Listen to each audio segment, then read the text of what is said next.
Recently, around Christmas time, my apartment complex got just dusted, littered with little Christian pamphlets.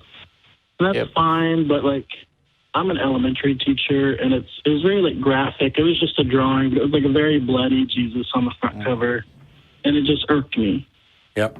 So I'm wanting to create an atheist-friendly pamphlet to kind of do the same thing, and just very just general defining atheism, defining agnosticism, mostly harmless stuff. But I was wanting some ideas.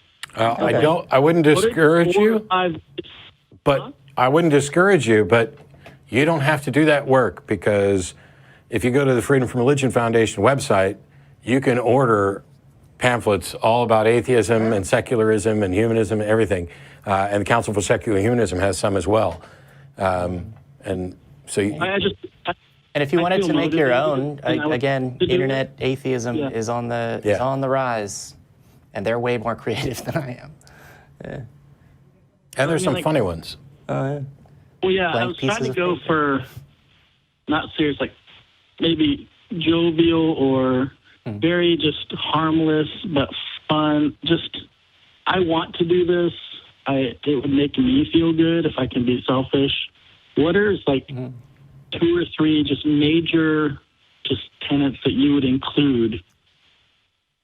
I wouldn't call anything a tenant, but I know. And informational. If it's informational, then explaining some of the common misconceptions about what the word atheist and atheism mean. For some people, it's going to be, no, we don't worship the devil. We don't believe in that either. We don't eat babies. Yeah, like, I don't know how eat babies. My audience on the back, an invitation to the baby barbecue. I think if somebody said, hey, give me 3 quick pamphlet ideas that I could whip up that would be beneficial.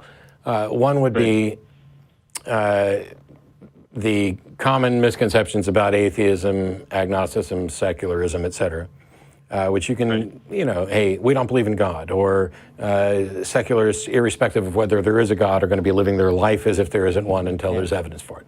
The second pamphlet would have to be about humanism, and I think it's probably the one that's more important, talking about the positive things, about living a life in a world where we are apparently without a God, and how we go about making decisions, and how almost any holy book, you can find something morally objectionable to everybody.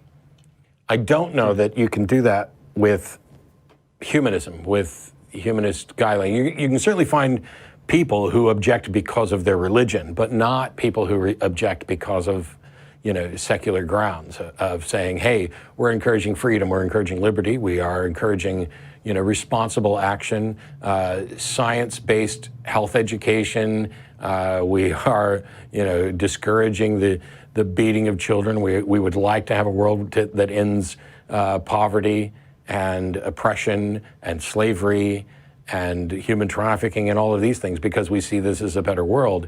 There aren't religions that have those tenets without all the glommed on baggage of, worship God and do this for God and all the other ones. Just the greatest amount of well-being for the greatest number of people type of thing. Yeah, I'm always reluctant to simplify ethics down to simple consequentialism, because there's problems with it. But there are problems that moral philosophers dig into that, like the little thing I showed on my phone, when I do good, I feel good. When I do bad, I feel bad. That's my religion. You can object to that all day long, but by and large, it's a good thing. And then I think the third one would just be questions, encouraging people to ask questions about their beliefs.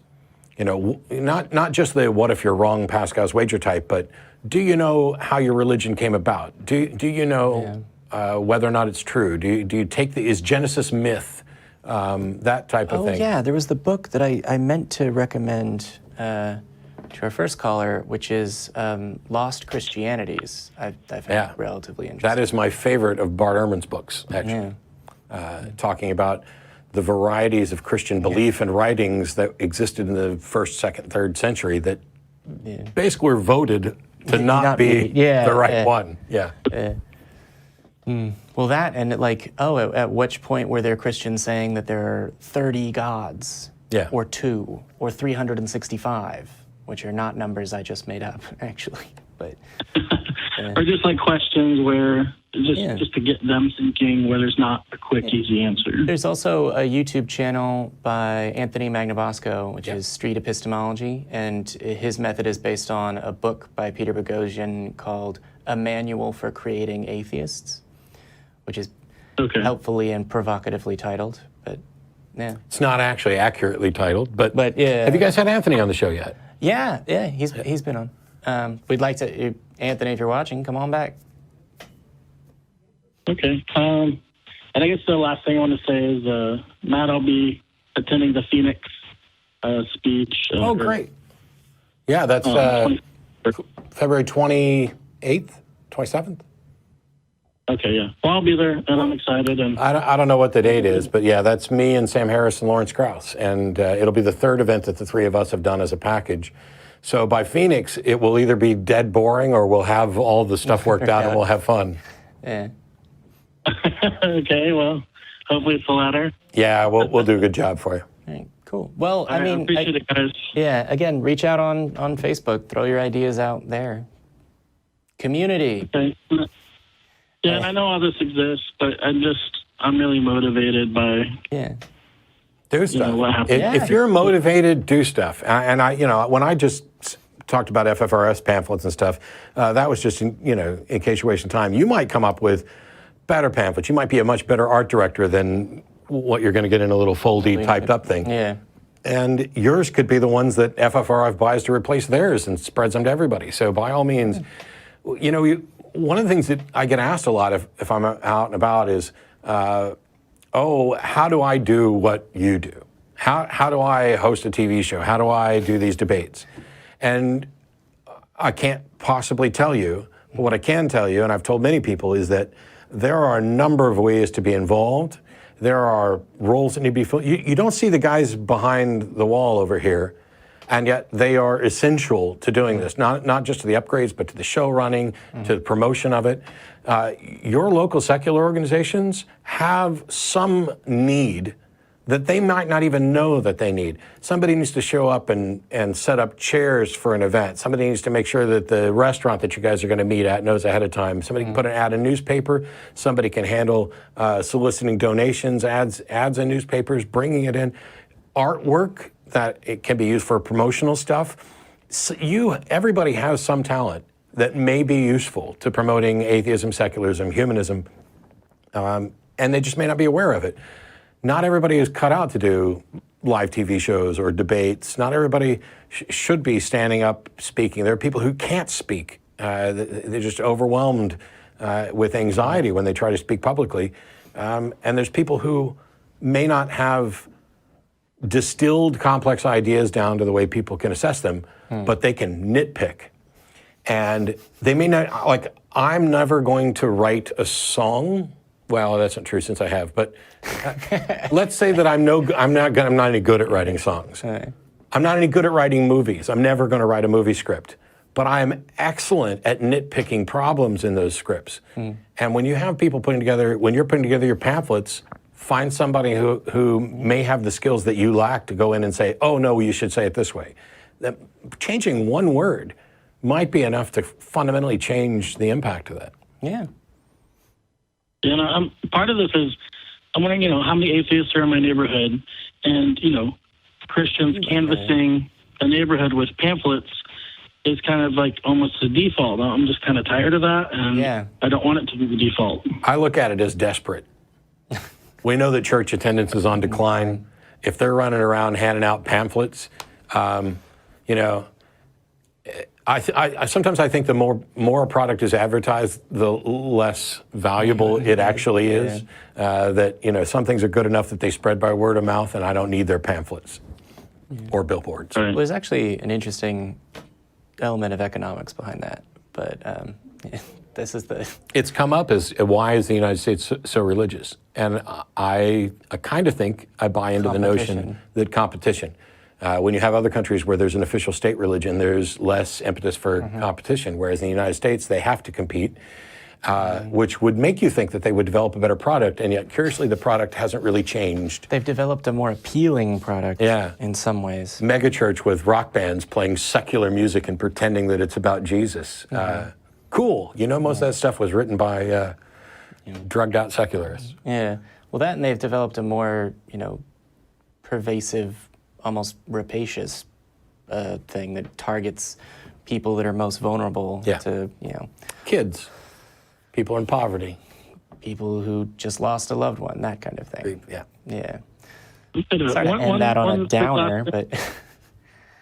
Well, I've been having trouble finding, I want to put like a little atheist political cartoon on there, and I'm not having any luck finding anything that really leaps out at me. Do you guys know of any? There was a cartoon in a newspaper. It was like one panel with speech bubbles, and it was someone answering the door and two people at the door handing them a pamphlet. And they were saying, oh, this pamphlet is blank. And the people handing it out responded, we're atheists. Which I found funny at the time, but I realized that if that's also on your pamphlet that's not blank, it's sort of... I think my all-time favorite in that one leaps to mind because while we were antique shopping, I found the actual picture. There's a picture painting of Jesus knocking at a door. And that's it. And it's based on the passage, behold, I stand at the door and knock and blah, blah, blah. I almost bought it so that I could modify it to match the internet meme, which puts little speech bubbles on there that roughly says, knock, knock, who's there?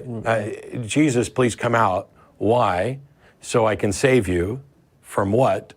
From what I'm going to do to you if you don't come out. That type of thing. I thought that was a great way to make a point. Yeah, but I think is the value of a meme, is just a laugh, and that's it, pretty much. Yeah.